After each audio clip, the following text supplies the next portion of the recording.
Good afternoon, and welcome to this evening's lecture with Craig Dykers and Elaine Molinar of the acclaimed design practice Snøhetta.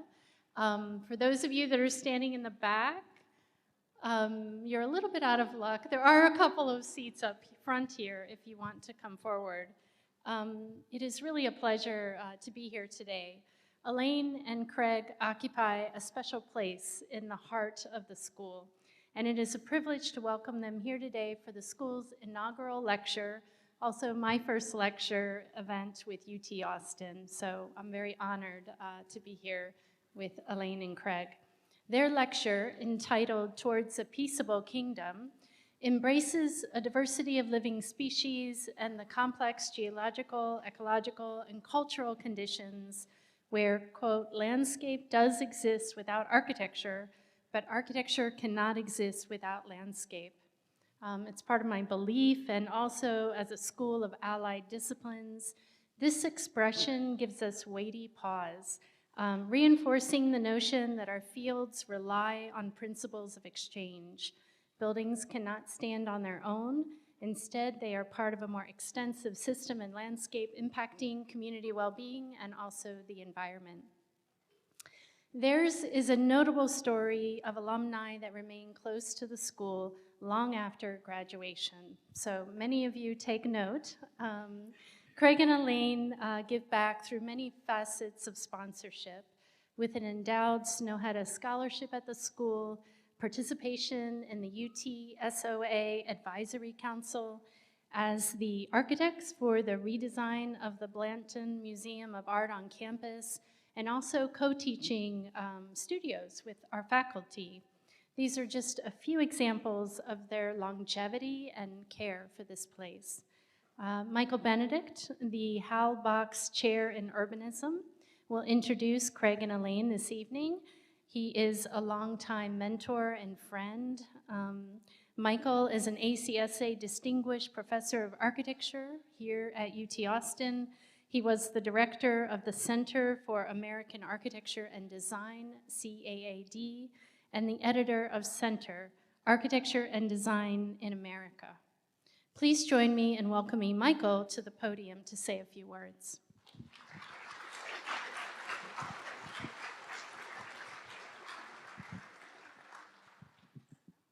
All right. Thank you so much. All right. So I have an introduction here that's, I hope I can do in 10 minutes, but if I can't, don't blame me. Blame Elaine and Craig for having done so much.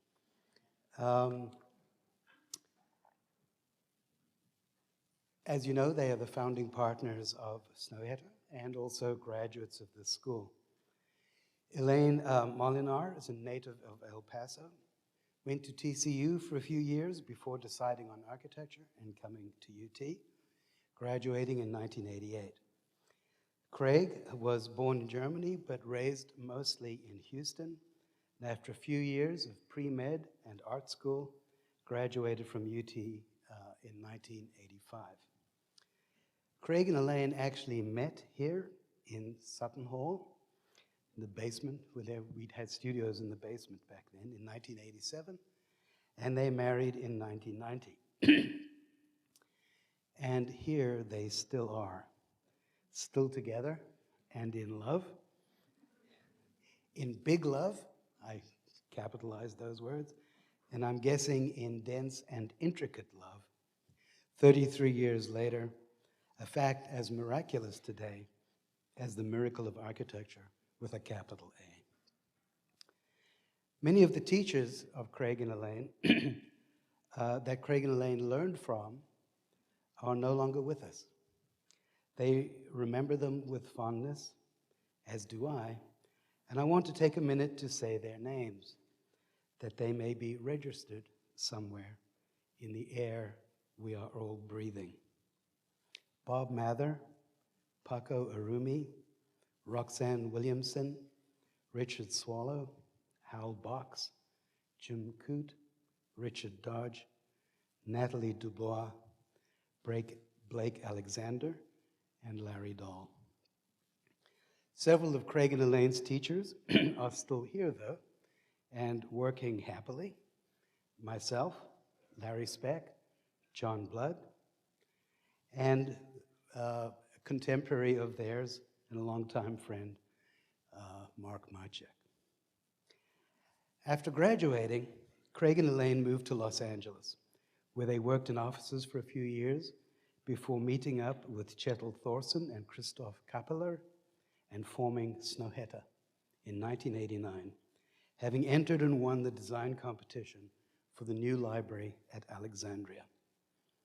It took 14 years to design and build the Alexandria Library, a year of it living in Cairo, while the firm moved from LA to Norway to Oslo and grew and shrank and grew again. Here's a small selection of the buildings that Snøhetta has done since. Appropriate to remember today is the World Trade Center 9/11 Memorial Museum, completed in 2014. There was a competition against Ando and Gehry and many other prominent architects. They did the Lascaux Cave Art Museum in France, completed in 2016. The San Francisco Museum of Modern Art, completed in 2016. The Norwegian National Ballet and Opera House, completed in 2008. They redid Times Square in New York, completed in 2017. The Calgary Public Library, completed in 2018. Currently, the Beijing City Library is under construction. The Ford Motor Company headquarters is now being completed. I think maybe it's complete now. And we have all to look forward to the Children's Museum in El Paso, a marvelous building. Among the 55 national, local, and industry awards, Snøhetta has been awarded the Aga Khan Prize for Architecture for the Library of Alexandria, the European Union Prize for Contemporary Architecture, the Global Award for Sustainable Architecture, A.C. Huon's Fond Diploma, and the Grosch Medal.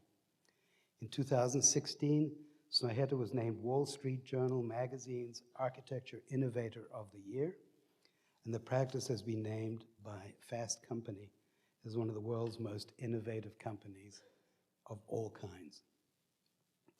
In 2020, Snøhetta was awarded the National Design Award for Architecture, awarded by the Cooper Hewitt Smithsonian Design Museum, and also the Design and Architecture Norway's Honorary Award for an underwater restaurant called Under. In 2001 and 22, Snøhetta's Forite Tiles won Sustainable Design of the Year by Design and Best Domestic Design by the magazine Wallpaper, while their wayfinding system for Le Monde Group headquarters was acknowledged with a Monocle Design Award. Craig and Elaine also received the Texas Medal for the Arts in 2019, and last year, Elaine received the Beverly Wills Foundation Award for Mentorship. Snøhetta has grown into a 300-person firm that does landscape architecture, interior design, and product design, with offices in Oslo, New York, which is where Craig and Elaine are based, San Francisco, Innsbruck, Adelaide, Melbourne, Hong Kong, and Shenzhen. All Snøhetta's buildings worldwide, no matter how visually and experientially engaging they are, and they are made with carbon footprint reduction in mind and materials in mind, combining sustainability with beauty. Creating and maintaining a thriving architecture firm decade after decade takes fortitude, persistence, flexibility, and connection to continuing inspiration. So in concluding, I asked myself, what materials are Craig and Elaine made of?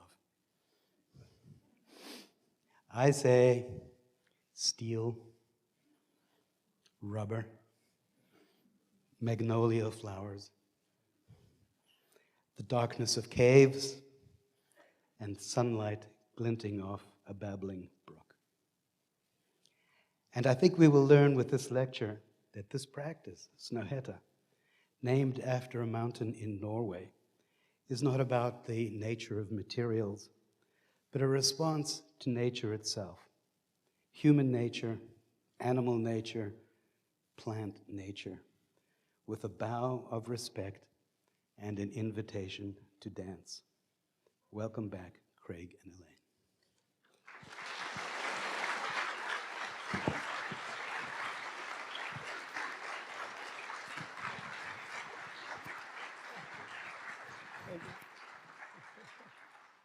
Wow, I forgot the lecture now.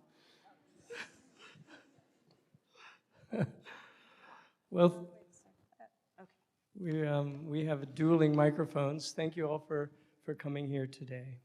I'm going to just say a few words, and then Elaine's going to take us into some of the beginning of the lecture. I just wanted to mention that, as Michael said, today is September 11th.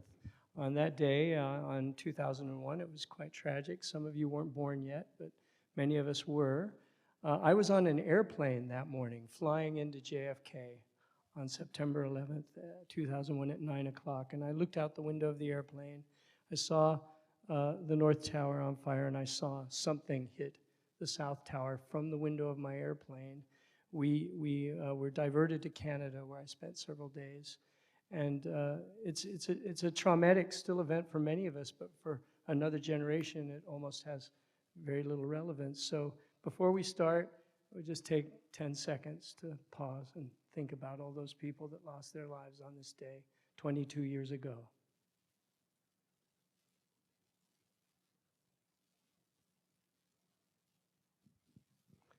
Okay, thank you very much, and we'll go through our talk now. That's our design at the site.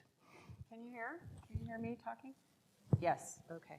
I think it's also important to say that it is not lost on us that the privilege of being able to work at the World Trade Center site, Ground Zero, as it was called in those days, allowed us to expand our practice out of Europe and into the Americas, and enabled Craig and myself to return home after living abroad in Norway for many years. Speaking of, this is an image of the mountain called Snøhetta, from where we get our name. And while there are several reasons why we are named after this mountain, it resonates with us because our work, as you heard Heather speak, is very much about place, the nature of place, and understanding where we are doing our work. And for us, that starts with the ground. The ground, in fact, has been here longer than anything else. Architecture is wholly dependent on that ground, and architecture at its best will uphold and enhance the qualities of the landscape it impacts. The title of our talk, Towards a Peaceable Kingdom, is represented by this image. There are several even more known images than this one. We chose this one because not only is flora, fauna, and human all hanging out together, having a grand old time, also in the background on the left, you'll see the silhouette, the cityscape. So this encompasses all of the elements that we deal with in our work, and also is kind of a picture of our studio and the way we prefer to work together across disciplines, across experience, across cultures. We were just working with a lion just the other day. So simply put, the works you're going to see today are about plants, animals, and people, and the things that bind them, hold them together. The first project that we're going to talk about is in the Americas, and it is in the Great Plains of North Dakota. So many of you may know about the President Theodore Roosevelt, normally referred to as Teddy Roosevelt. We're creating a presidential library for him in North Dakota. We'll explain why in a moment. It will be the first time a presidential library has ever been made for a deceased president. So it's quite unusual in that regard. It makes for a client that's easier to talk to, especially a big client like Theodore Roosevelt. But we're working together with a foundation and a number of researchers and specialists and a large group of people. For those of you who only know the basics about Theodore Roosevelt, he lived a rather fascinating and enormous life. He was an enormous character. When he was very young, as you see here in the middle, he's very different than the big burly Teddy Roosevelt we think about. He was a rather dashing character, a bit of a bon vivant about town in New York City, not at all the kind of person we imagine him to be. He was weakly, actually. He probably had asthma or some other kind of ailment that kept him from doing a lot of activity. He married, and his wife here, Alice, on your right, and his mother, Martha, were very dear to him. After he was married for about 6 years, they had their first child on February 12th in 1884. Both his wife and his mother were not feeling well at that time. And on Valentine's Day in 1884, they both died in the same house of separate ailments. She died 2 days after they gave birth to their first child with the same name, Alice. And the mother died a few hours after the wife. And he was very close to both of them, so he was absolutely distraught. His whole world came tumbling down. And this is the page from his journal of that day, this bold X that says, "The light has gone from my life." A terribly tragic thing to live through, and he was in mourning for many, many months. And his friends told him that in order to break free of this challenge of losing in such a dramatic way two people that were so close to him, they talked him into going out west again. He had been out in North Dakota many years earlier, and in fact talked to some ranchers there near a town called Medora in western North Dakota. At that time, the third transcontinental railway was being built across the United States, connecting Boston to Chicago to Seattle. And he got on that train, actually the day after President McKinley that was a separate train trip. The day after the vice president at that time took the same train trip, and he went to this little place here, which was this tiny little town with a few soldiers and nothing much else. And he reinvented himself. He became the Teddy Roosevelt that we think of today. He worked with ranchers. He met with the tribal groups there. He built himself a different kind of life, and he actually fought the health ailments that he had and became very, very strong for the rest of his life. He perhaps beat, if it was asthma, he was able to take it out of his system, or at least make it controllable. And he built up his thinking about government and politics that many of us are aware of today, primarily conservation and protection of the wilderness that the United States was gifted with. So he was there early on as a bison hunter, and then he realized that this was not sustainable, and he developed really the entire system of conservation that we have in our government today. The first national park was developed around his own legislation that he worked through government to acquire. Of course, he was a complex character, and many of you, especially you younger people who read a lot more than we used to read when I was younger and when we were younger, he was a racist. He had racist tendencies. He didn't understand the relationships between black people in the United States and white people. He talked against often the Indian tribal groups. This was the time he came from. I'm not making an excuse, but it is important to recognize that with those deficiencies, and they were big, he also hunted in a way that we would not consider sustainable today. He had another side to him, which most complex people have. In fact, he was a great supporter of several groups in government that were from the South, who were formerly enslaved black individuals. He helped support, not that his work got John Lynch this position, but John Lynch was a Republican from Mississippi back when the Republicans were the more liberal side of our government and more focused on social and human rights. And this man, John Lynch, who was a congressman from Mississippi, became the first black man to lead a major political convention in the United States. And that was back in 1884, just after his wife and mother died. He supported that process and eventually supported Mr. Lynch to become the paymaster of the United States Army in the Spanish-American War and the Cuban wars that were going on. So this was another side of him that is hard to kind of put those two things together.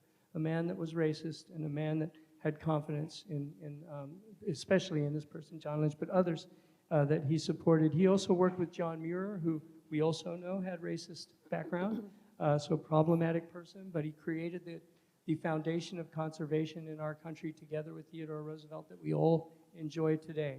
So the purpose of this library is not to erase all that bad stuff, and not to only talk about the good stuff, but to talk about both of these sides of an important person. And that's a lesson for all of us. You always need to see the spectrum. And this building is meant to do that. It's placed in the North Dakota Badlands, this beautiful landscape that's very fragile, and that Theodore Roosevelt had seen as being fragile in his time there in the late 19th century. Today, the area is very gentle. These are from pictures from the area nearby. The locals call it quietude, which is a wonderful word that they've made up. They experience quietude when they're there. There, on the sign when you enter Medora in western North Dakota, it says there's 130 people that live there, but the truth is there's only 30 people that live there all year. So it's, some of them are here. We know all of them by their names. We also work with the 5 consolidated tribes in North Dakota. In North Dakota, the current governor is the first governor and the first state leader in the United States to place all 5 flags of the Confederated National Tribes in North Dakota over the Capitol or at the Capitol building. So it's the first time they've been recognized in an official role in any state. The governor, helped to organize meetings with the Mandan, the Hidatsa, the Akira. There's a number of groups, the Spirit Lake, Standing Rock, the Chippewa, and the Yante. They're all have been built inside of a series of workshops that we've had working on this to determine how they can benefit from this project and how we can learn from them. They've taught us quite a lot. For example, most of us think north, south, east, west are the 4 directions. They have 2 more. One's up and one's down. So they have 6 astronomical directions as opposed to our 4, which is an interesting way to understand the world. Theodore Roosevelt read a lot. He was reading constantly, and we feel that the landscape he also read when he was there. He was a voracious reader of place and of knowledge. This was the site that we were given. It was atop a butte outside of Medora. And when we were first taken there, this is what we saw. We photographed and sketched it. It was a beautiful, gentle place. And they told us, okay, architect, we want you to put the building right here in the middle of all of this. And we were like, no, that's impossible. You can't put a building there. Just leave it alone. And we decided instead to move the site to an area here. You can see where the orange area is next to the word site, away from the crest of the butte, so that you would maintain that view for as long as the building was there. And it wasn't until you turned that you would see the library itself. Nearby is a place called the Matahay Trail, which is a 300- or 400-year-old trail used by the consolidated tribal nations there. The Little Missouri is there, and there you can see the little town of Medora. And Theodore Roosevelt National Park is nearby, which is the first national park that was ever named after an individual. They're named after a place. Here's a detailed view of the site. The building is just there to the northeast quadrant, and the mesa, you can see that little road going through. That was the road that what you saw in the photograph, and we've created a walking place around it. When you're up there at the new site for the building, which is on the edge of the butte right here, you look down into the Little Missouri River Valley, and you see where the railway station was that Theodore Roosevelt actually disembarked from. You can see the national park in the distance. We understand that the landscape is a library. We want to learn from it. We want to work with regional and local experts directly, which we have. We want to respect and prioritize non-human use on the site. And we want to balance the design of building and landscape as a result of this kind of learning. To do this, we immersed ourselves in the landscape quite a lot, and in different size groups, including sometimes alone. So I walked across the Badlands, which I don't recommend anybody do this. I did it alone, but I'm an old hiker, so I know sort of what I'm doing and when not to be stupid. That's my tent there in the middle. And I found this place rather fascinating and enticing. And walking along the Little Missouri River with some colleagues, we found these 2 soft-shaped rocks and a leaf, and we put them together, and we said, this maybe has some conceptual value. And we looked at it and tried to understand why. We realized that the program was actually divided into 2 parts, a library and a community resource center. And the roof could join those 2 parts together and create an outdoor space between them. The leaf itself also had a feeling of accommodating the nearby horizon when it drooped over these 2 stones. So the silhouette of the building would work with its surroundings. And we made this very, very fast study model that was, I think we spent 15 minutes on it. We just went in the wood shop, carved out these 2 rocks and laid some paper over it, and that became the basis for thinking of the building. The plan itself not only is divided into 2 parts, but it's organized around both museum, library, and community functions with public spaces that connect to this loop that wrap around the site. We situated the site so that the building on the site, so that the very strong winds that occur at the Badlands would not interfere with people's experience as much as it could, and we also could take advantage of the softer breezes that we need in the summertime. So here's an early view of that roof system. You can climb up on the roof and get up there and stargaze. We'll show you some of that in a minute. It's ADA accessible, this roof, so from one side you can get with a wheelchair up to the top, and it leaps out over the surrounding buttes cliff edge. So there's a view of it in the distance. If you're walking up from Medora, if you look closely, you can see some people up there and people gathering underneath this low-slung, swooping roof, and that's the Badlands in the distance beyond. And on the roof, you're able to get an even more commanding view. When we started this project, we got a crane to hoist us up 35 feet in the air to see what it would be like. And wow, was it different. The perspective change created a real sense of understanding and links to the surroundings. This is another view of it around the loop, which we'll talk about in a minute, and a view between the 2 components under this roof. It's mostly, it's heavy timber, CLT timber. It's almost entirely based on resources that are relevant to the sustainability of the project. It's a little bit of rammed earth, too. Yeah, there's some rammed earth in there. You might, I don't think, you can see it just off to the left in this image. And as you pass through and under this roof, you stand out on a terrace that looks down over the valley below, and there's rocking chairs there, so you can be like Teddy Roosevelt and sit in a rocking chair and read a book, if you like. It's open and free to the public, this part of the building. As you approach the building from below, there are a number of paths that lead you up through the wash. You can ride a horse up to the building as well, and it sort of peers slightly over the horizon. It's a strong form, but it seems to belong somehow. It seems to nest naturally in this very, very unusual environment. It's not trying to do very much. And by the way, it's hard to get our younger staff to slow down. Everybody wants to do more and more and more. And we're constantly saying, no, less. Just stop now, it's fine. You don't need to have all those moves that everybody thinks make something great. So that's a difficult balance we have on this project, to keep it simple. There's this walkway which is about a mile in length.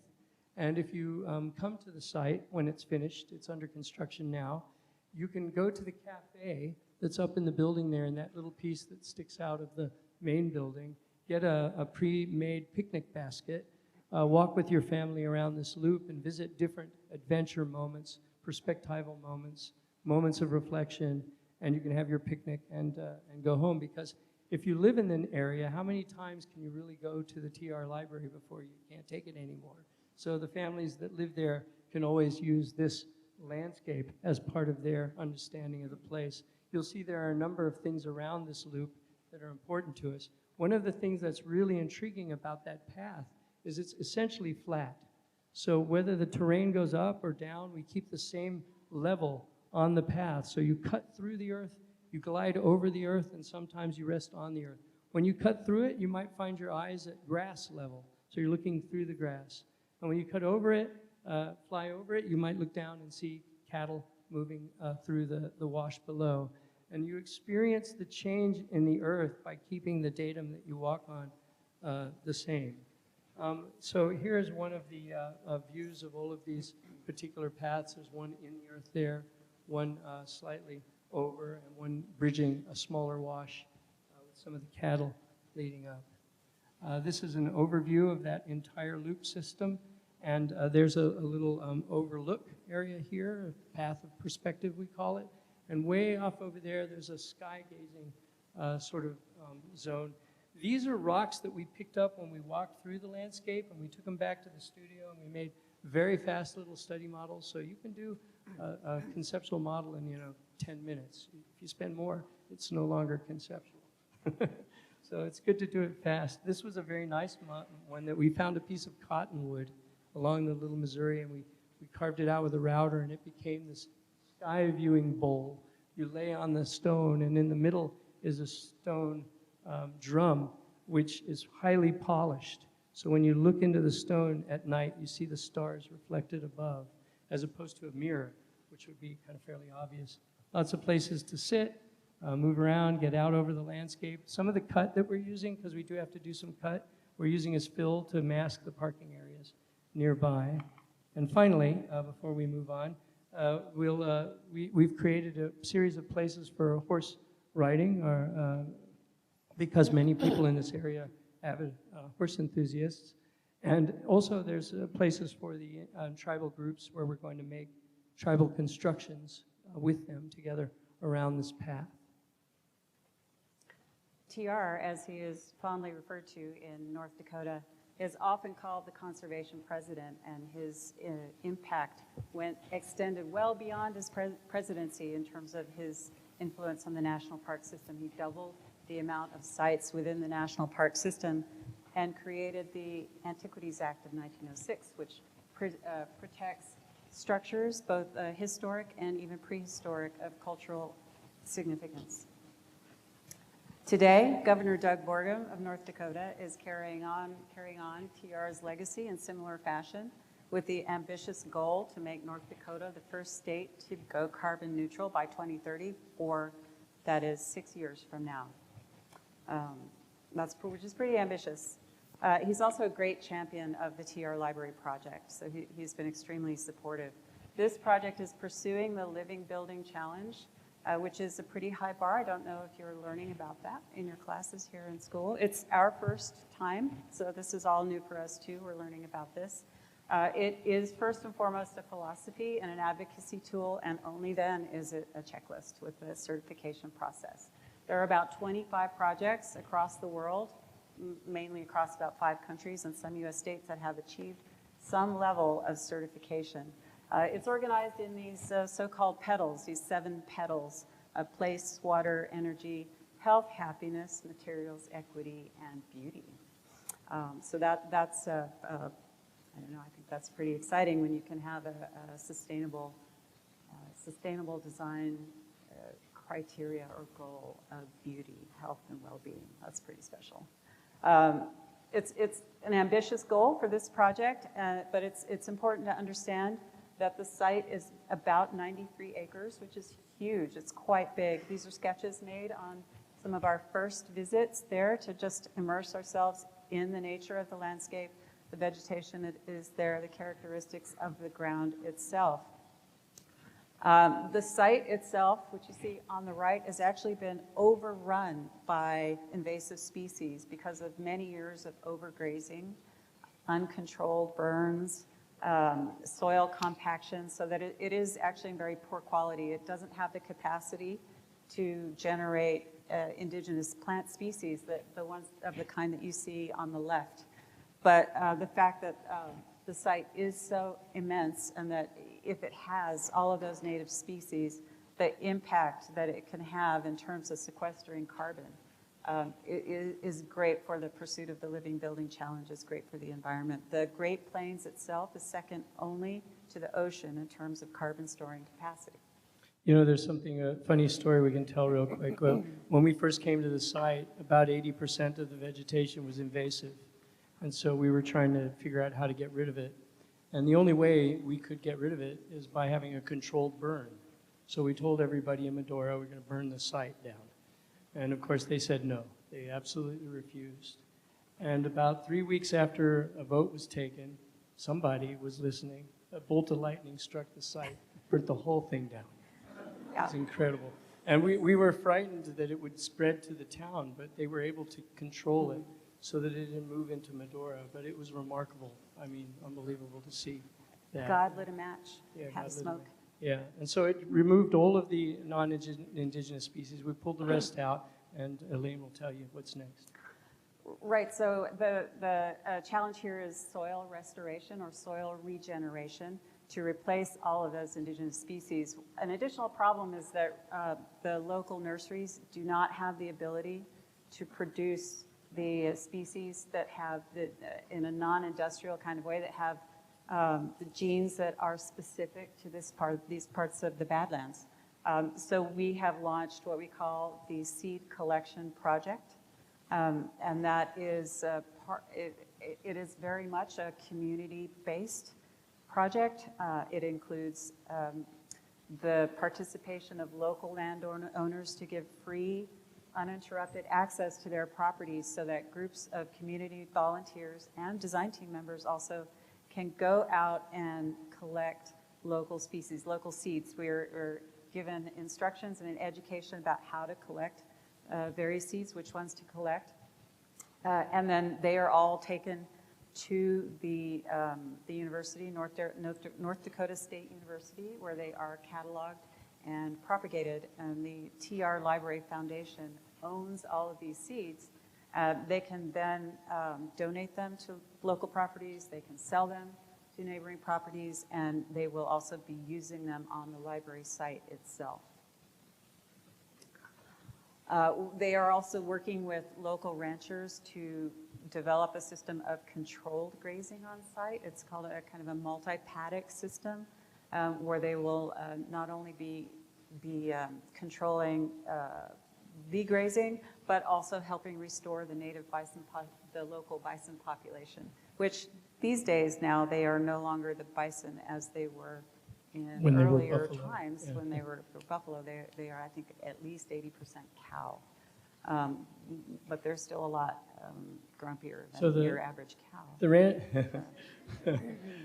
The ranchers have been very, originally they were a little nervous, but now they've bought into this. They're working closely with us because we're showing that they can save money by using a grazing system that is also helpful to the soil, and their product will potentially be better for those that eat the meat that they produce. There will also be, I think, controlled burns about approximately every 5 years on site. Other goals for the Living Building Challenge are for handling waste, net positive waste. That means as much waste as possible lives and dies on site. That includes local composting on site, recycling. That's recycling of materials that the building uses when it operates, but also of construction materials and deconstructing components for future use, for example. And then, so all of that does help. The reduction of biomass also helps reduce the risk for wildfire. In terms of carbon, the goal is simply to balance the embodied carbon of materials with the carbon sequestration of the soil. In terms of water, the goal is for water management to occur on site. So all water will go back into the ground. There are constructed wetlands and bioswales to help reabsorption, and also controlled overflow along the bluff edges to help mitigate erosion. Energy, on-site renewable energy is the goal here. There's the orientation of the vegetated green roof, passive thermal mass, and some photovoltaics over roof parking, and electric car charging stations on site as well. This is a living calendar which we created for this project to map out all of the natural phenomena that occur throughout the year by the nature, the vegetation, the ground, the weather, and the animal populations that live here. And their activities can be plotted out throughout the year so that the library can coordinate its own activities throughout the year for human use, so that they are not in conflict with each other. So if they're holding a presidential debate, for example, they might want to avoid the turkey mating season. Or if they are having a nature photography workshop, they might want to schedule it when certain other activities are happening. Grouse mating. Grouse. Yeah. So this living calendar is very much, I think, embodies the spirit of what we are trying to achieve here by living and working in harmony with all of the elements around us and not simply human-centric. This is a night view. You can see, look, that's the comet. It's not moving. Oh, sometimes it moves. Let's see if it moves. Yeah, it moved briefly, yes. We didn't want it to land. So we designed this. This is a design competition. We designed it in 2020. This is the first work that we did fully remote, and we were very new to working remotely. But it was exactly when the comet Neowise was passing through. So. And we got it in there. And yeah, there is also very much about looking up, not only looking down, but also looking up and remembering that there are stars in the sky, even though most of us don't see them any longer. Part of the problem was that for this rendering to raise money, they needed to put light in the buildings, but we actually don't have that much light, so we're controlling all the light that leaks from the building so that you can maintain as much sky view as possible. So it's a little more light in the view than there would really be. In a very different vein, although not completely dissimilar, we are working right in the heart of Midtown at the address of 550 Madison. This project started the same year as we started our work with the TR Library in 2018, although this one was recently completed. The issues of sustainability in terms of health and well-being and human access to nature is very much a part of the project that we are doing here. So also, as you saw in a rural setting, is also very true in an urban setting. In 2018, we began working on Philip Johnson's AT&T Tower. We made very few but significant changes to the tower itself, and most of our work was focused on the transforming what is called the POPs, or privately owned public space behind the tower, and transforming that into a garden. When this tower was completed, Craig and I were in school, or just about out of school, and I remember there being a lot of chatter about the top of this building, and I remember almost nothing being said about how it meets the street. I went all the way to New York to see the building while I was still in school, and I was there and asked somebody where it was, and they said, well, this is, you're standing next to it. It's because that thing on top you can't see from the street, and the ground was really strange, and it didn't make any sense. This is the ground here, and you know, when we started our work there, you can see on the left there's a sign that says public space. They actually needed to put a sign there to tell you what was public. The original design you see here on the right, it had these large, open, dark arcades, which even Philip Johnson said the area at the base wasn't used and became cold and unfriendly. However, I would say that it is more accurate to say these spaces were designed to be, they were cold and unfriendly, and therefore they were not used. That's why they were not used.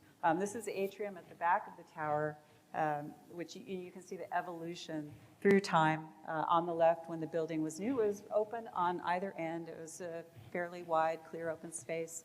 A few years later, there were some lights brought down. Retail started to grow and encroach on that passageway. And finally, on the right, the ends were closed with the wall. There were some technical grids going across the top to just make it an entertainment space. There was a pizza place that was in there, and it was the last thing to close. And I always say, in New York City, if a pizza shop can't stay open, there's a serious problem. And that's what was happening here. It was just dying, a slow death. But very significantly, our charge was to increase that access to nature, of which this area of Manhattan has a dearth of open access green space. The city had legislated that there be across every district in the Manhattan borough at least 1.15 acres dedicated to green space, outdoor space for daylight and fresh air to every 1,000 workers. And most of the city had met that, except for Midtown, the red area in the center, which was below that at 0.11 acres per 1,000 persons. So it was well below. It was the last place left, and that's where we were making our project. When we finished our project, it brought, not only did it meet the legislation, it allowed Midtown to exceed it to 0.16 acres per 1,000 occupants. So it introduced a new layer of access to the outdoors. Do you have a clicker? Yeah, here's the clicker. I'll click away.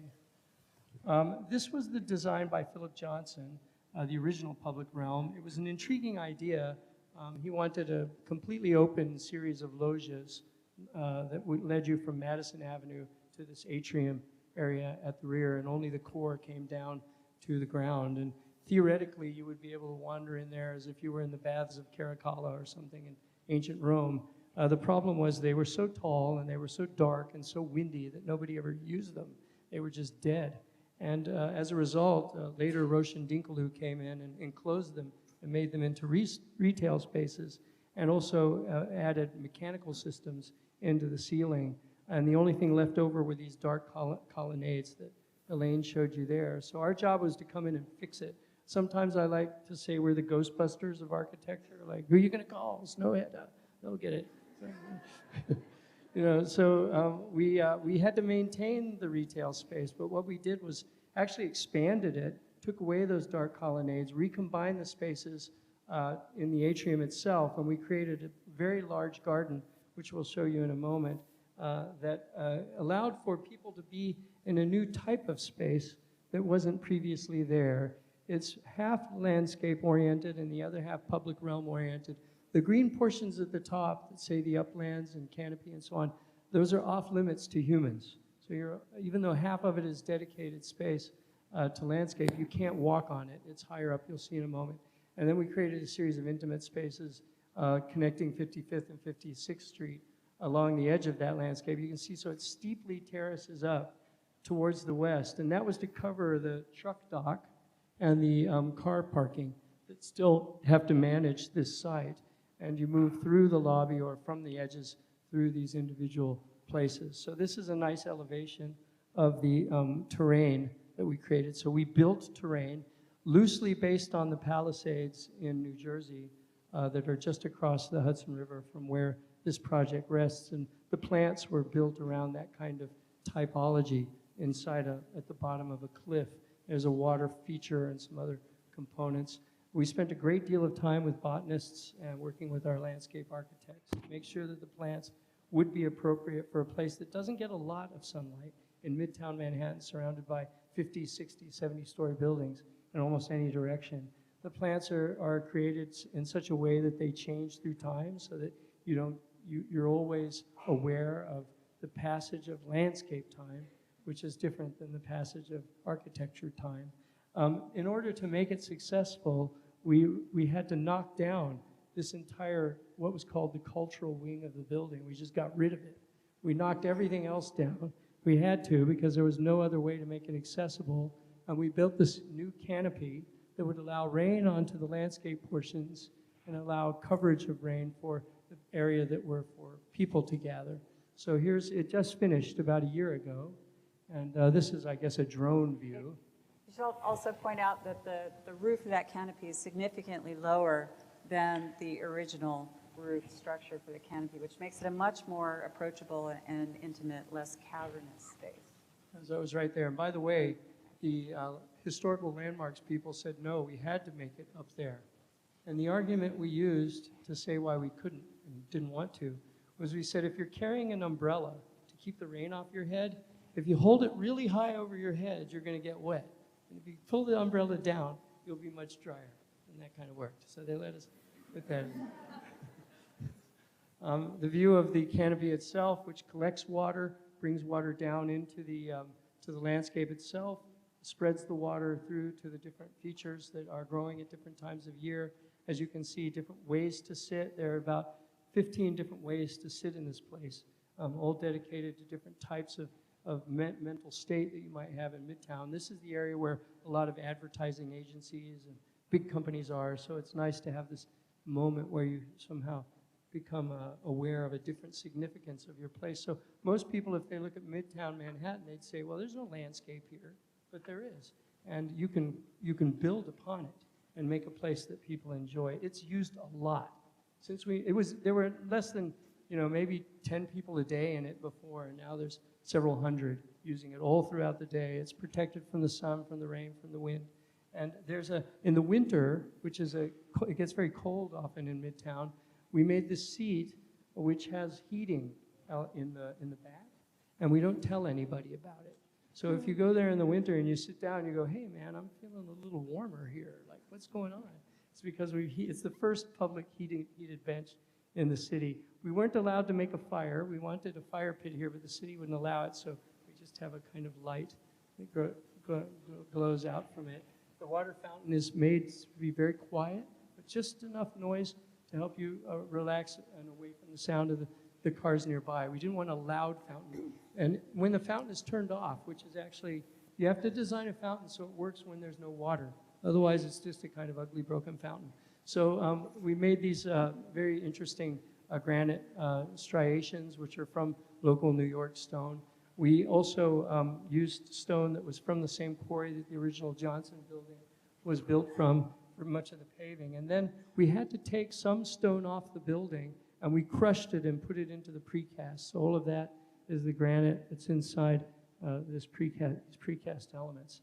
To close it out, this was the original idea here that Philip Johnson had.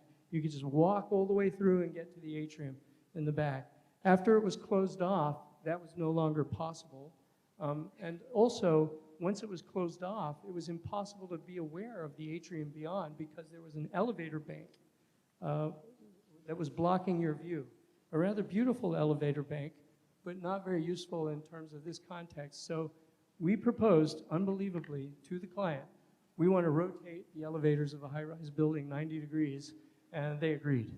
And they agreed because we told them how much more value they would get from their building, and everybody. They don't go all the way up, though. Yeah, they go up 13 stories only to a sky lobby, but still, That's pretty tall. Pretty tall for an elevator to shift. So we shifted them, and when we shifted them, it allowed us to create views back and forth to the atrium for the first time since Philip Johnson's original design. So I'll show you the two places, the view from exactly this location right here, from before, which is before is here, or one picture, and after is here. So these are the two views. On the left is what was there. Definitely good craftsmanship. Philip Johnson knew how to build buildings. Wow, we don't build them like that anymore. But it was dark and scary, and you felt like a monk was going to come out and castrate you if something strange was going to happen, or you have to knock 3 times on the elevator door. And so by rotating the elevators, we were able to create this almost Renaissance window, almost like a painting from Da Vinci with the asymmetrical landscape. You expect a Virgin Mary or something to sit there. So very different kind of, although religious, but different kind of attitude. From the main street, Madison, you can see all the way through the lobby, and from the garden, you can look back to Madison. So for the first time, that connection's been made in about 20 years. Just to round it off, our project, which was in a sense an architectural project, did a great many things. It provided so many more amenities to the site. We increased the amount of vegetation, we increased bicycle parking, we increased the amount of toilets. We built in this project the largest transgender public toilet in the city, has 15 seats, 15 rooms. So it's rather impressive at this time to do that. We expanded the public space from what was there, which was about 14,000 square feet, to 21,000 square feet, a little above that. So rather miracle in this tiny, tiny little place that everyone thought was just dead. And since it's opened, there's been little dragonflies, and most of these are taken on site, except for the snowy cardinal, which was just too beautiful. But I've spotted many cardinals there. This is a view of the site there, but there's worms and ladybugs. I should mention, and this is really important, there are no pesticides used in this garden. It's the only public garden in New York that doesn't use chemicals to kill creatures. And so far, we haven't had any rat problem or mouse problem, and it's been over a year. Everything stays in balance. And we'll stop there with that one. All right. So I will show you 2 very, very small projects. We really love to do the odd, quirky, small things every now and then. And we recently did a bird's nest, and I'll show you one from before. So this first one we did for the country bird nest and town bird nest. So birds actually generally occupy a place of privilege in some of our most important civic buildings. We revere them as long as they are in stone, but when an actual bird moves in, builds its home on your cornice of your building, we get upset. There are people that just go around and kill the bird. But the reality is their habitats are encroached on to greater and greater degrees, and they're forced to do these kinds of things. Texas has, as you know, one of the most important migratory bird corridors in the world, and Recently, earlier this year, our friends at Lucifer Lighting, who are based in San Antonio, launched this wonderful project to create a series of birds' nests for Brackenridge Park. They commissioned about 10 architects to do that. And we were one of those who just snapped. We said, obviously, right away, yes, we're going to do this. We want to do this. And we chose the Carolina chickadee. Carolina chickadees make their homes in very small, tight places, in dark little rooms, in trees and boxes and other nooks and crannies. And we thought about that, and we didn't really want to make a birdhouse out of wood. We didn't like the idea of cutting down a tree to turn it into lumber to make a box where this bird actually just can dig a hole and make a home in a hole in the tree. Yeah, remove habitat just to make artificial habitat. Artificial habitat. So we decided to make it out of only found materials, only natural materials, nothing manufactured. And then we got to thinking that wouldn't it be fun, just an interesting idea, if one of the smallest birds could make its home in the egg of one of the largest birds. So you can see that's for scale comparison, the world's largest bird, the ostrich, and right next to the chickadee. I also happen to have an ostrich egg at home. And the ostrich egg is of the size, it contains the dimensions exactly that the bird box or room that the chickadee needed for its nest. So we, thought about that, poked around, scrounged around for other materials. We found some very old twigs that had fallen on the ground from a very old tree. We found a piece of reclaimed lumber from a building in Queens that had been taken down in the 1930s. And we put all of that together to create this bird's nest for the chickadee, the Carolina chickadee. They were all mounted in Brackenridge Park earlier this year, I think in April. And they are currently the collection of this one and all of its neighbors in the McNay Museum in San Antonio. And they will be moving back to Brackenridge Park for on a permanent basis after November. So that's a rendering you see on the left. It takes about an hour to bore through an ostrich egg because they're about 1/16 of an inch thick. So they are pretty sturdy, and light transmits through them in a very interesting way. So we thought that would just be a fun thing to do. Many years ago, we designed its urban counterpart, which is a kind of a modular housing. If the first one you saw was an example of adaptive reuse, single family. Probably our highest cost per square foot we've done. This is a modular repetitive unit. So rather than getting annoyed when birds roost on your eaves and cornices, why not make a prefabricated home that they can just be invited into? Not only birds, but many other similar species of similar size. And this was never built, though, unfortunately. Hopefully one made a day prototype. this can be realized. You can build a garden wall, build a facade, maybe for a building. It was meant to fit into a CMU wall, which is pretty standard. Yeah. And it had one side of it which had a one-way mirror. So if you were inside the house, you could look through, see the birds, but they couldn't see you looking at them. And that would be down at like children height. Yeah, and we built a model out of wood because this was even before we did 3D printing. So this was a long time ago. This project, which you may have seen about the National Opera and Ballet in Oslo, Norway, was an international competition we won in 2000. It was completed in 2008, and we could probably spend a lot of time talking about many aspects of this, but we're only going to focus on very few. But in addition to the ground and the air, we also think about water when we design. And similar to the TR library, where the landscape is the library, here in this case, the opera building is the landscape. It is first and foremost a public amenity, a civic asset that also happens to have some theaters inside it. But this was 100% funded by taxpayer money, so it was also a very important priority that it be for everybody, not just those people who choose and are able to go to the opera or the ballet. Like many cities, you see there is a kind of an east and west divide where the west side of the city is very often more affluent, has more of your cultural institutions. East sides often tend to be more industrial, more working class. Strangely true even in Austin. Yeah, and this was the case here in Oslo. On the left, you see Arneberg and Paulson's beautiful town hall at the end of the Oslo fjord on the west side. It is very much a gateway to the city, always has been. At the turn of the 19th century, the Norwegian composer Edvard Grieg called for a purpose-built opera house. They didn't have one in Oslo, and that launched a 100-year-long debate about whether or not they should have that and where it should be located. Finally, by the time they launched the competition in 2000, the Norwegian government had decided to locate the building on the eastern side of the Oslo fjord. Very much, first of all, there was enough space over there, but very much to erase that class divide, that cultural and class divide of that east-west.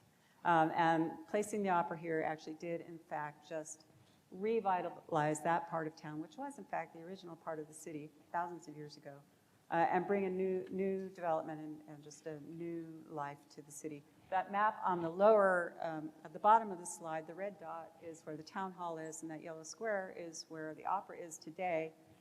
This is a very old map, so it is surrounded by water. The building is today anchored on land, so all of that distance has been infilled over the years.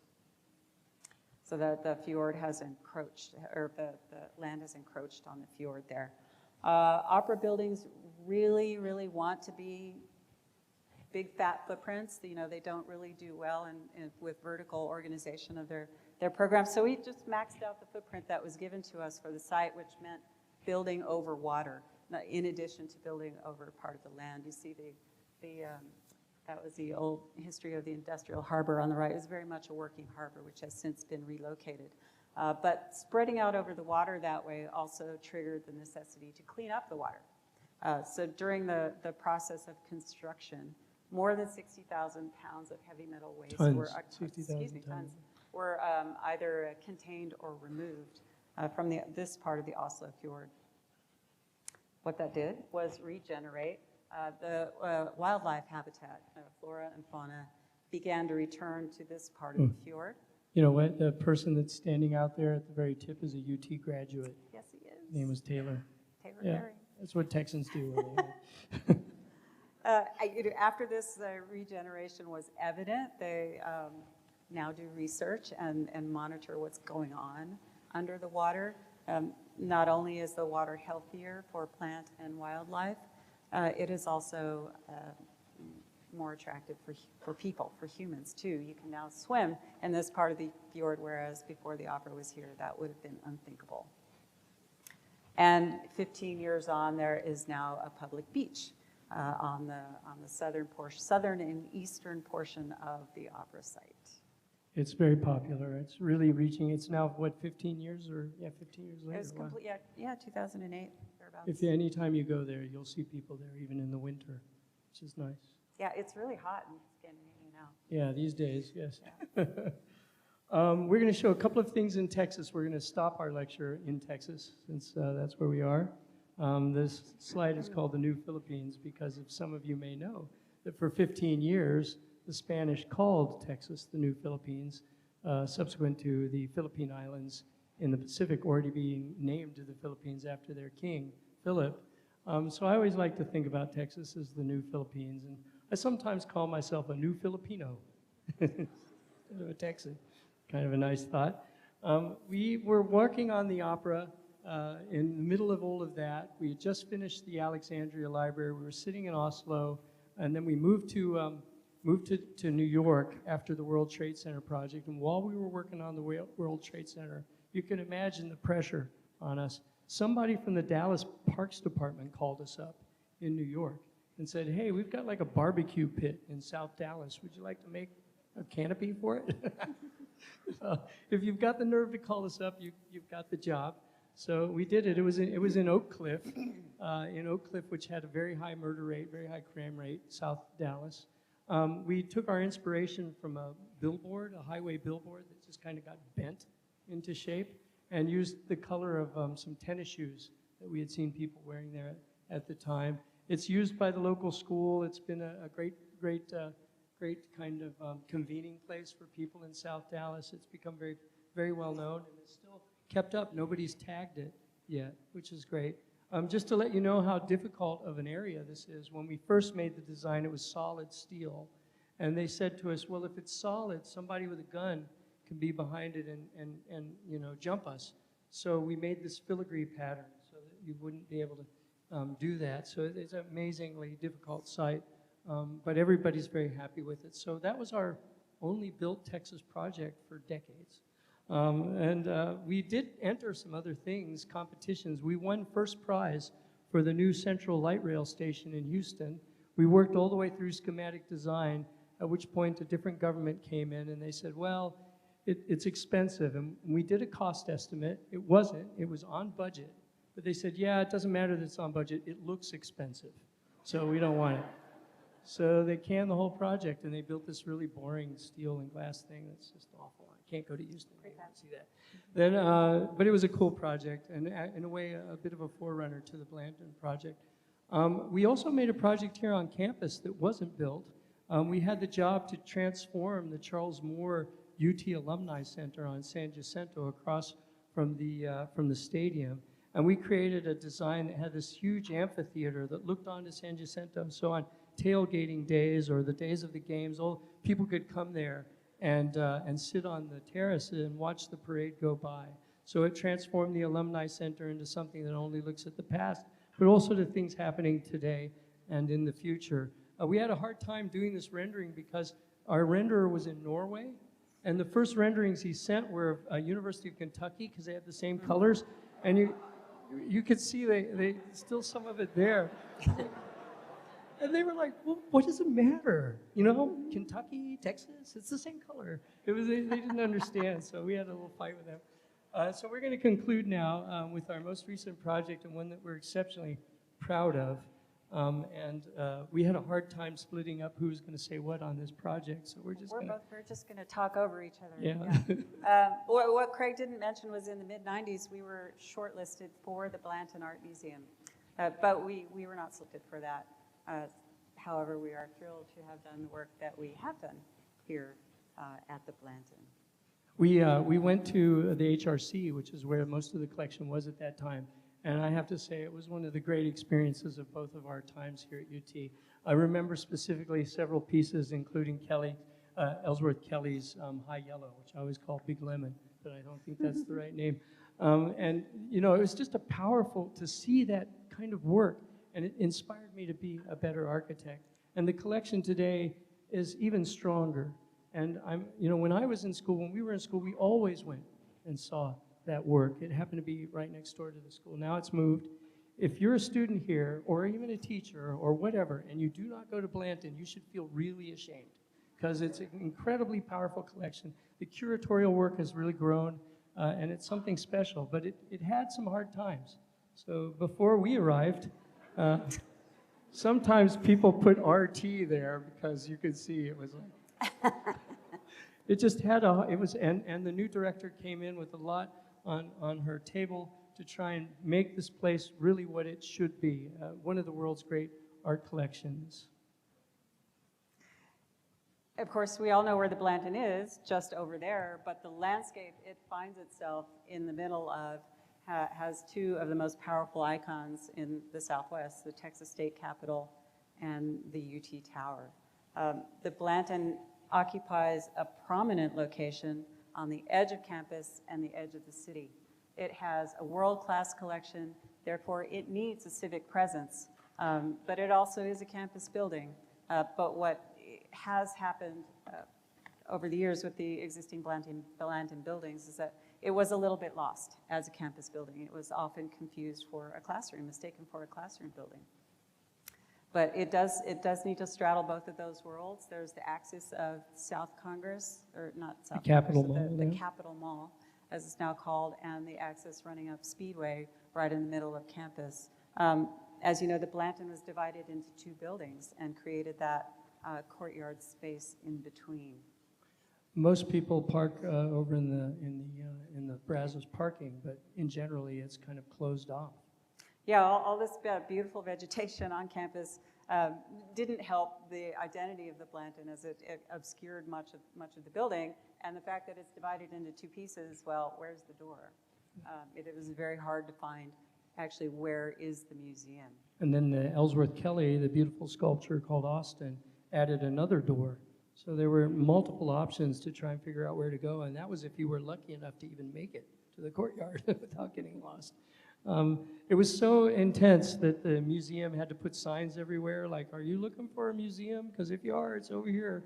And I think they even had to have people come out occasionally and help lost people.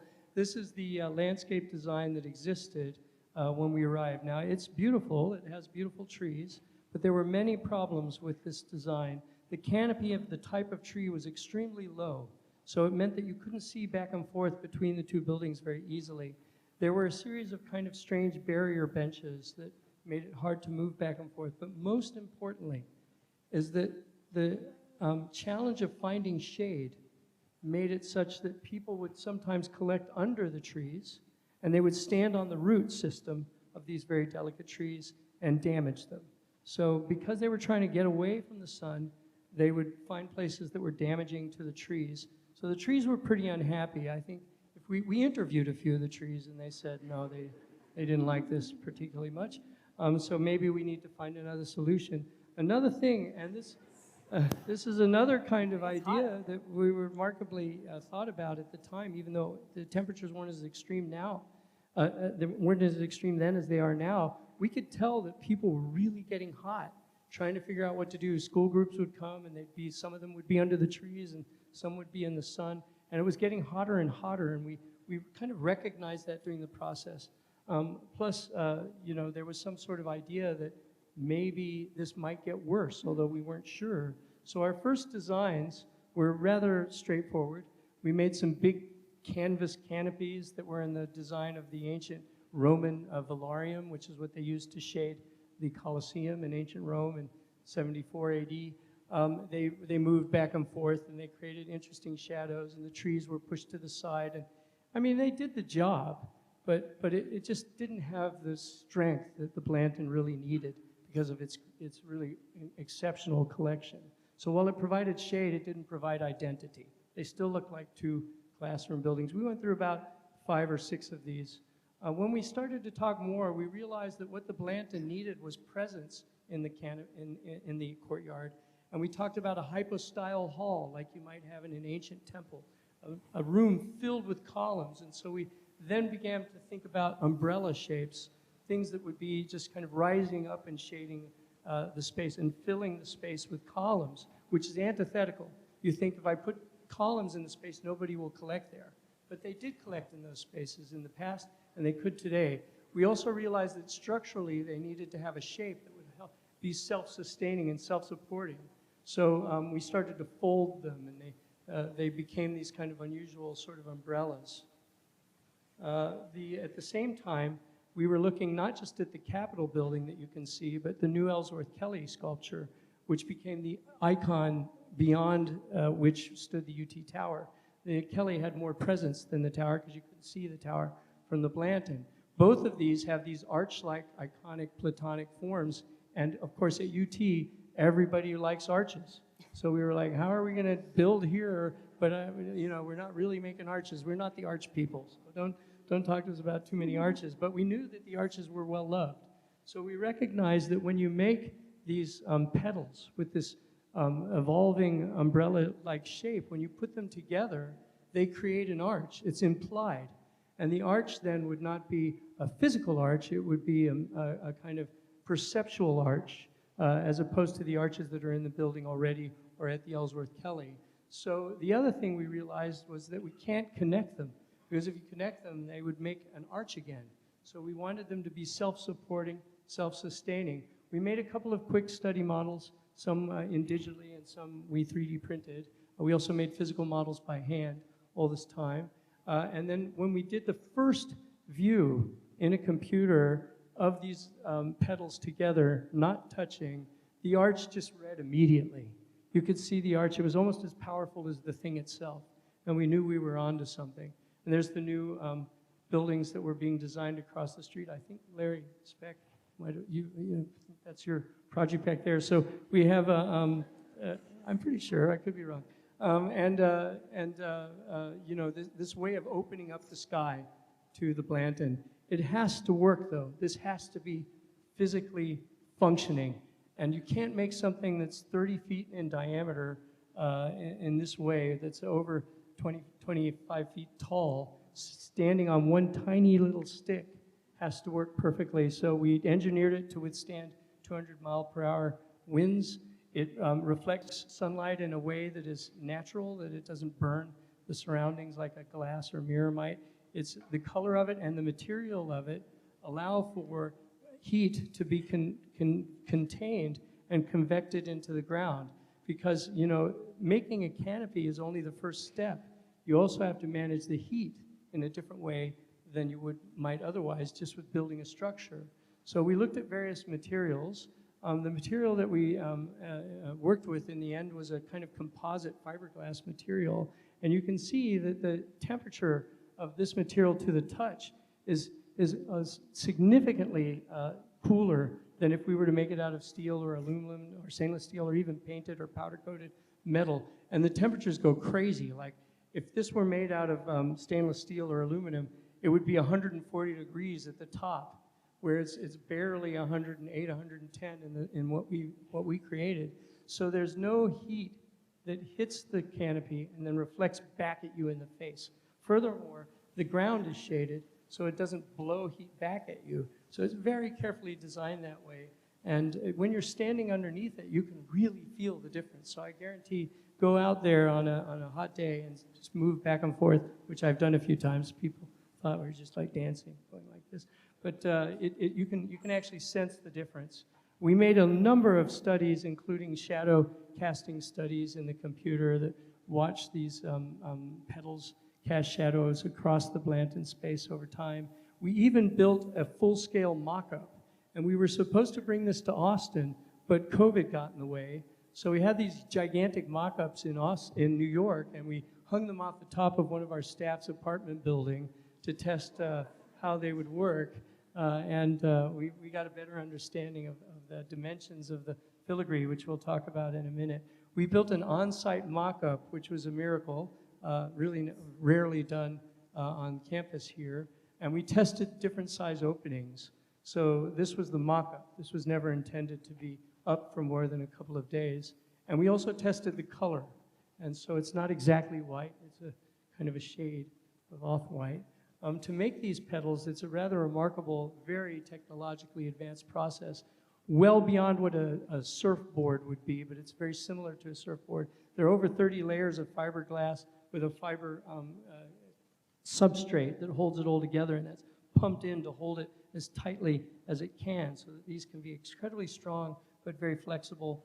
They're painted in such a way that is maximizing the coverage of pores or other problems in the original casting that's made. And then we brought them out to the site, and that was a rather scary process, to say the least. Sorry, I think Simone, the director, is here, but I think we must have told her this before. Nobody's ever done anything like this. So it was pretty scary. You never really know. God, what if it doesn't work? I'd have to kill myself or something. And, but we had a lot of faith. We had faith in the team that was working on it. It was a great team. We had proven most of it in a computer. And so there was a time where it didn't work. So part of the problem was that to make these things, we had to figure out which order each of the individual petals could be placed. Otherwise, the tolerance would build up and they wouldn't fit. So the first time they didn't quite fit, we had to change the process. We made the top of the petal on the ground and then built the stem and then lifted it up and dropped it on, which was also pretty frightening. And these were large. So here you can see the first completed one on the left and on the capital on the ground, and the first full-scale petal emerging on the right before the light was put in. It was just a great feeling, even though incredibly scary. And when we did complete the first one, we realized, even more so than our rendering showed, that when you look at the petals from a particular angle, they're not circular and they're not elliptical. They actually make little hearts, little heart shapes. So seeing them from certain angles have a kind of very sweet message. That there is something special about those perforations as well, because on the top side, they have a lip, so they rise up like this. There's a rim around each hole. And that means when it rains, some of the rainwater goes through the openings, of course, because it's not solid, but much of that water is diverted around each rim of each opening and goes down through to the middle, down the stem, and into the ground. So it does offer you some relief from the rain, but not completely 100%. But I'll just show you a series of slides that show the different configurations of the arches, the way they frame the sky. They change. You see the color of the sky differently every time you look at it. It frames the Capitol quite nicely at all times of day from all distances and angles. It also does, I think, a lot of justice to the Kelly Pavilion, and it brings it into the foreground. So it also is no longer lost amid a campus building somewhere there at the back. It actually feels like it's part of the museum now and part of the museum grounds. Here's some other views, night and day. You can see the clouds, different way. It's a lot of fun to photograph. It's important if you look at this image, had they been connected, had they all been touching each other, which would have been the smart thing to do structurally, you would have felt the whole thing coming heavier and heavier over your head. By releasing them from each other, it allowed the sky and the spaces between them to be as powerful as the things themselves. And also, you'll notice the edge of the petals, the edge of the perforation is just cut off, so they're a little bit scalloped around the edges rather than smooth at the border. You can see the lips a little bit here that stick up on the other side, and depending on the angle of the sun, they'll light up like a little crescent moon, and other times they disappear. And there's the moon right there, too. Yeah, and it has a lot of shadow. So shade and shadow and light were very important to us. One of the things I learned actually when I was in school here, I don't remember which class I was in, but one day I was out eating and I had my fork and there was a tablecloth, and I looked at the shadow of my fork on the tablecloth, and it wasn't sharp. It was kind of fuzzy, but it was a blue sky with no clouds. And at that time we had no computers, so I was drawing with those Rotring pens that are super precise. And in class, every shadow I drew was like as precise as it could ever be. And I realized, wait a minute, shadows aren't precise like that. It's only now in computers or with ink pens. When you look at a shadow, and I guarantee, just look around you any time of day, you'll see that the light is always layered. Shadows are layered. There's never a pure and distinct shadow unless it's a really bright light at a very specific angle. So when you look up through the trees, you see this wonderful dappled light, and it comes down onto the ground, and that gives you relief. If it were a pure, strict shadow made by a computer, you probably wouldn't like it. So these are the shadows that we created, and they do exactly that. Whenever you see them on the ground, they're dappled, they don't make sense. Why are they not just circles, perfect circles? You know, when you look up, you can't see how that's being formed. So it's the marvelous play, but sometimes they do get sharp. So depending on the angle of the petal, the angle of the sun, you'll see the shadows get sharper, and as they change direction going up, or they're further away, they get softer and softer. And here's with a heart-shaped shadow. The last thing we're going to say about this project is orientation and movement. We created a system of rings and loops that brought you through the newly curated outdoor art experience that the Blanton offers. And we also made a place where people could be dropped off if they were coming to an event or they were disabled in some variety. The original place that we had experienced when we were in school was that if you were over here parking or something, you had to make this magnificent loop all the way around the building with no idea where you were going. And the most common route was just to go down to MLK, walk along, all the cars flying by, and just the noise and the dirt and the heat and these big walls that were made to keep people from protesting that were built in the 60s. And it was just a horrible, kind of weird experience. And then if you were lucky, you might get to one of the signs that said, "Are you searching for art?" So we definitely needed to change that. So we created a series of routes, each one having its own special target. So as you leave the parking garage, you'll see one thing, it leads you to another thing. We took the people off MLK, brought them through a garden, oriented them to the new ticketing area, which we moved from the south side to the north side, east side to the west side. Here is the view that you get, the wonderful view from the Brazos parking garage. So when you used to arrive at the museum by car, you would park and there'd be this, you'd have to kind of do the, what's that, limbo dance to get under the parking meter, and then there was a sign that was missing letters. It was nowhere near the respect that that museum needed. And then if you did make it out, you saw this big blank wall and you didn't know, should I go there? And there was the loading dock. I mean, because we went to the Blanton, it was just heart-wrenching. When we went to the HRC at that time. And so we created some of the petals to be on that side of the building to give you a visual clue. New plants are now growing up on some of the berms that have been created there. This was the kind of experience you used to have. And this was there, but it wasn't being used. So then we created this pathway that goes through the live oaks. Every one of the foundations of these walkways had to be made to avoid the tree roots. It was very, very difficult. As you turn the corner, you can see, that's looking back. And as you turn the corner, you can see where the ticketing is. And then if you turn around, you get a view back to MLK and the other buildings nearby. And as you approach the ticketing area, it's a kind of natural approach because it's a big yellow arch, so it catches your eye very quickly. It makes sense. And then as you enter it, what you have on the left is the original kind of conditions for the entries. It was dark, it was hard to see anything, and then we brightened it up. The color was a long discussion. And fortunately, I lost the discussion because I didn't like this yellow. But I'm glad I lost because now everyone really adores it.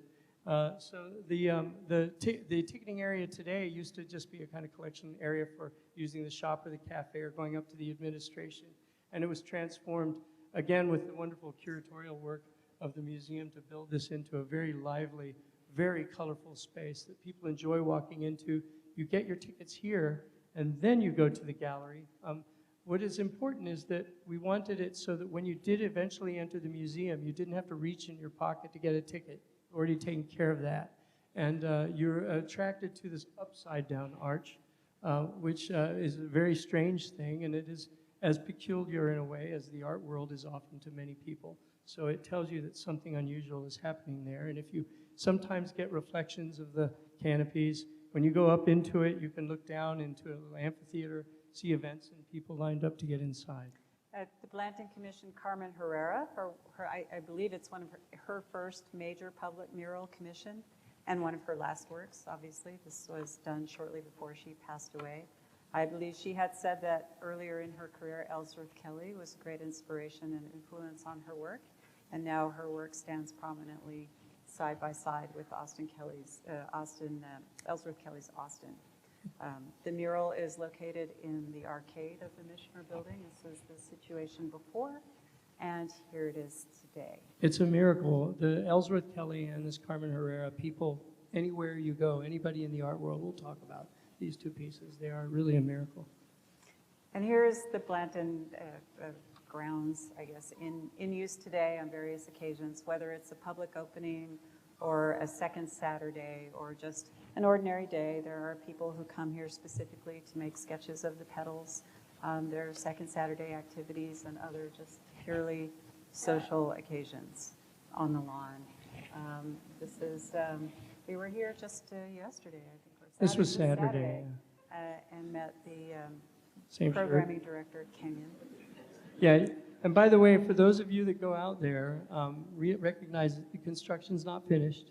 So the handrails are being replaced. There's a lot of things still happening out there. So although it's open, building and grounds are open and they're functioning, there are many things that will be undertaken soon as we complete the project to its final degree. And it's really is a wonderful thing to work with a client who has a very strong and very great vision and will do anything to make things happen.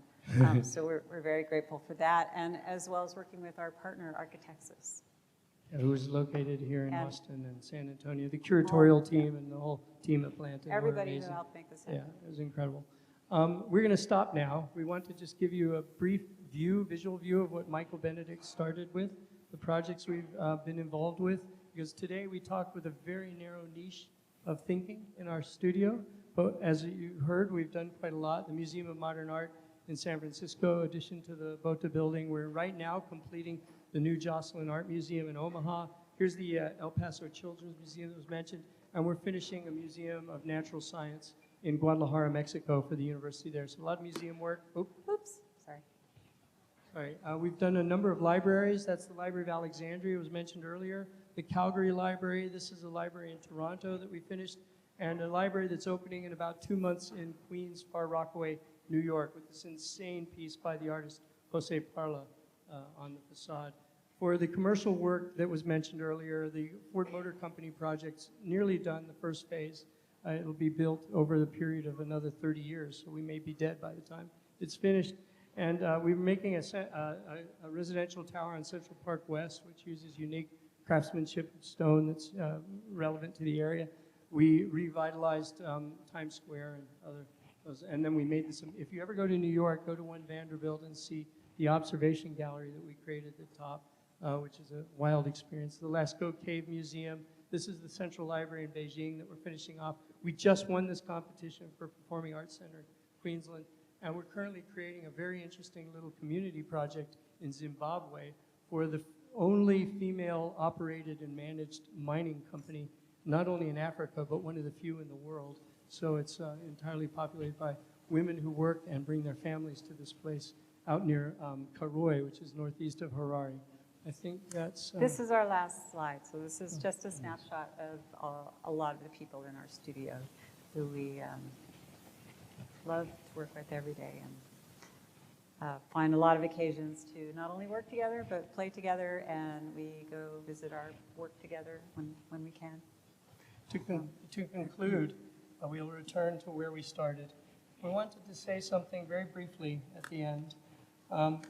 Practical can be beautiful. The two don't need to be separated. And beauty is an incredible source for change. So if we only talk about things that we are criticizing, we're not really creating change. We need to create an agent for change, and that can be in beauty. In our world, it means that when you focus on purely formal moves, that's not necessarily beautiful. It needs to be formally beautiful, but it needs to have all types of other perspectives tied to it. Anthropological, biological, social, all of those things make it even more beautiful. So it needs to do things that you can't see, as well as be beautiful in the things that you can see. When we were studying here contextualism back in the, was it the 1900s, or when we went to school here? Contextualism was the idea that was being most strengthened in class. We've built from that, and what we call our work now is conceptual contextualism. So it's contextual, but it's conceptual at the same time. So it's not only related to historical modes of formalism or pre-understood development of climate issues.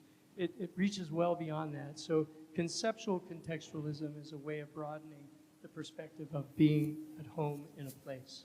And that's what we'll leave you with. Thank you.